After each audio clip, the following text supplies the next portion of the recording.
taliyihii hore ee hay'adda nabad sugidda iyo sirdoonka qaranka ee Soomaaliya Fahad Yaasiin Xaaji Daahir ayaa la filayaa inuu berri u safro magaalada Beledweyne ee gobolka Hiiraan halkaas oo hadda lagu qaban doono doorashada kursiga uu sharaxan yahay ee Hob 86 maanta waxaa magaalada Beledweyne ee gobolka Hiiraan la geeyay ciidan aad u hubaysan oo ka tirsan kuwa nabad sugidda Soomaaliya ciidankan ayaa sugaya ammaanka taliyahoodii hore oo loo arko ninkii ugu muhiimsanaa nidaamkii madaxweyne Farmaajo ee Soomaaliya xukumayay 5 sano ee la soo dhaafay.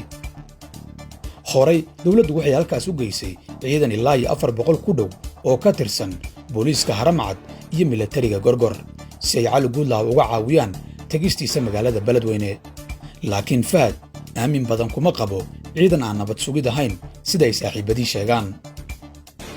Muran ayaa ka taagan qabashada doorashada kursiga Hob 86 kaasoo sababay inuu kala qaybsamo guddiga doorashada ee heer federaal ee FID.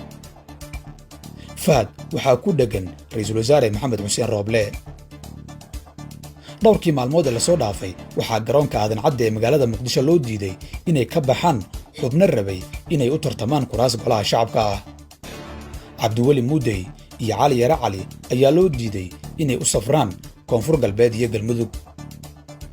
Haddaba maadaama uu jiro buuq ku saabsan kursiga uu Fahad u tartamayo waxaa dad badan isweydiinayaan inay macquul tahay in Fahad laga hor istaago inuu u safro magaalada Beledweyne maalinta berri ah. lama hubo inuu xafiiska ra'iisul wasaare Rooble isku dayi doono inuu qashqashaado socdaalka Fahad Yaasiin, laakiin dadka isha ku haya kiiskan waxay leeyihiin si walbaba waa adag tahay in Fahad lagu xanibo garoonka aadan cadde. dadka arrintaasi ku tilmaamaya mid aan macquul ahayn waxay daliishanayaan 5 arrimood. hay'adda duulista hawada. kooxda madaxweyne Farmaajo ayaa weli haysata awoodda hay'adda duulista rayidka ee Soomaaliya taasoo iyadu mas'uul ka ah howlaha diyaaradaha iyo hawada dalka. 2. amniga garoonka. inkastoo ciidanka AMISOM ee jooga Soomaaliya ay si guud u ilaaliyaan amniga garoonka aadan cadde haddana ciidanka nabad sugidda Soomaaliya ayaa ah ciidanka ugu badan ee fuliya amarada garoonka ee lagu xanibo safarada kuwaasoo ilaa hadda toos uga amar qaata Farmaajo iyo Fahad. 3. maareeyaha garoonka. ninka la yiraahdo Cabdinaasir ee ah maareeyaha garoonka aadan cadde waa nin reer Puntland ah. magacaabistiisa waxaa ka shaqeeyay Fahad Yaasiin iyo Cabdishakuur Cali Mire, sidaa darteed booskaasna weli kooxda madaxweyne Farmaajo ayuu gacanta ugu jiraa. 4. maamulka Hirshabelle ee diyaaraddu u socoto. Cali Yare Cali iyo Cabdiweli Ibraahim Muudey waxaa in la celiyay sabab weyn ku lahaa Galmudug iyo Koonfur Galbeed. maamul goboleedku haddii ay diidaan diyaaradda safarkaas ma socon karo, laakiin Hirshabelle 100% ayay Fahad u diyaarsan tahay inuu yimaado oo weliba ay kursi soo siiyaan. 5.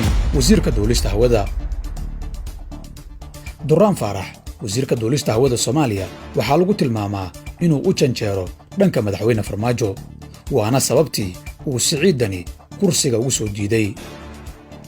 sidoo kale mar la xalinayay khilaafka Farmaajo iyo Rooble oo uu jiray gorgortan siyaasi ah waxay kooxda ra'iisul wasaaruhu soo jeedisay in Cabdullaahi Maxamed Nuur loo wareejiyo wasaaradda duulista hawada, laakiin Farmaajo ayaa diiday in la bedelo Duraan.